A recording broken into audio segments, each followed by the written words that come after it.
കോഴിക്കോട് കോർപ്പറേഷൻ്റെ കീഴിലുള്ള town hall ഈ അടുത്താണ് ലക്ഷങ്ങൾ ചിലവാക്കി നവീകരിച്ചത്. ടൗൺ ഹാളിലെ ഫർണിച്ചറും ഇരിപ്പിടവും ബോർഡുകളും മേൽക്കൂരയും ഓടും എല്ലാം മാറ്റിയെങ്കിലും നവീകരണം കഴിഞ്ഞ് പൊതുപരിപാടികൾക്കായി തുറന്നു കൊടുത്ത ഉടൻ തന്നെ വിവാദത്തിലാവുകയായിരുന്നു. ടൗൺ ഹാളിനകത്ത് ചോർച്ചയുണ്ട് എന്നാണ് ആദ്യം പരാതി ഉയർന്നത്.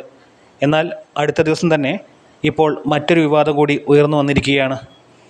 കഴിഞ്ഞ ദിവസം ടൗൺ ഹാളിൽ വെച്ച് നടന്ന ഭിന്നശേഷിക്കാർക്കായി നടത്തിയ ഒരു പരിപാടിയിൽ അതിഥികളായി എത്തിയ ഭിന്നശേഷിക്കാർക്ക് സ്റ്റേജിൽ കയറാനായില്ല. ടൗൺ ഹാളിൻ്റെ മുറ്റത്തു നിന്നും ഹാളിനകത്തേക്ക് പ്രവേശിക്കാൻ റാമ്പ് ഉണ്ടാക്കിയെങ്കിലും സ്റ്റേജിലേക്ക് പ്രവേശിക്കാനുള്ള റാമ്പ് നിർമ്മിച്ചിട്ടില്ല.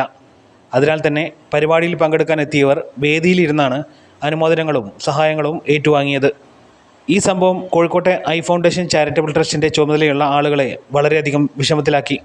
തുടർന്ന് ഐ ഫൗണ്ടേഷൻ ചാരിറ്റബിൾ ട്രസ്റ്റിൻ്റെ ഭാഗത്തു നിന്നും president K Muhammad, Kerala state commissioner for person with disability വിഭാഗത്തിലെ PT ബാബുരാജിന് രേഖാമൂലം പരാതി നൽകി.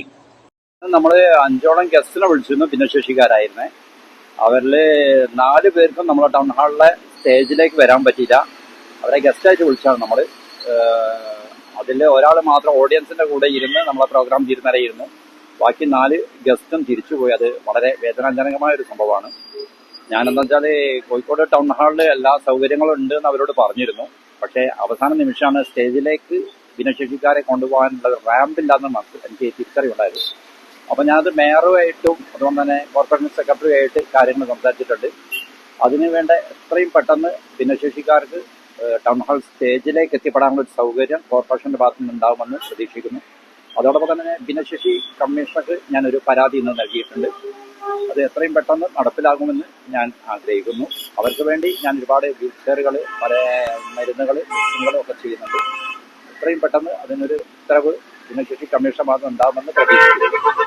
കോഴിക്കോടിൻ്റെ സാംസ്കാരിക മേഖലയിൽ വളരെയധികം രേഖപ്പെടുത്തപ്പെട്ട വേദിയാണ് ടൗൺ ഹാൾ. മാത്രമല്ല കോഴിക്കോട്ടെ പ്രമുഖരുടെ മൃതദേഹം പൊതുദർശനത്തിൽ വയ്ക്കുന്നതും ഇതേ വേദിയിലാണ്. ഇത്തരത്തിൽ ഈ വേദി ഭിന്നശേഷിക്കാർക്ക് അന്യമാകാതിരിക്കാൻ വേണ്ടിയാണ് ഇത്തരം പരാതിയുമായി ഐ ഫൗണ്ടേഷൻ ചാരിറ്റബിൾ ട്രസ്റ്റ് രംഗത്തെത്തിയത്.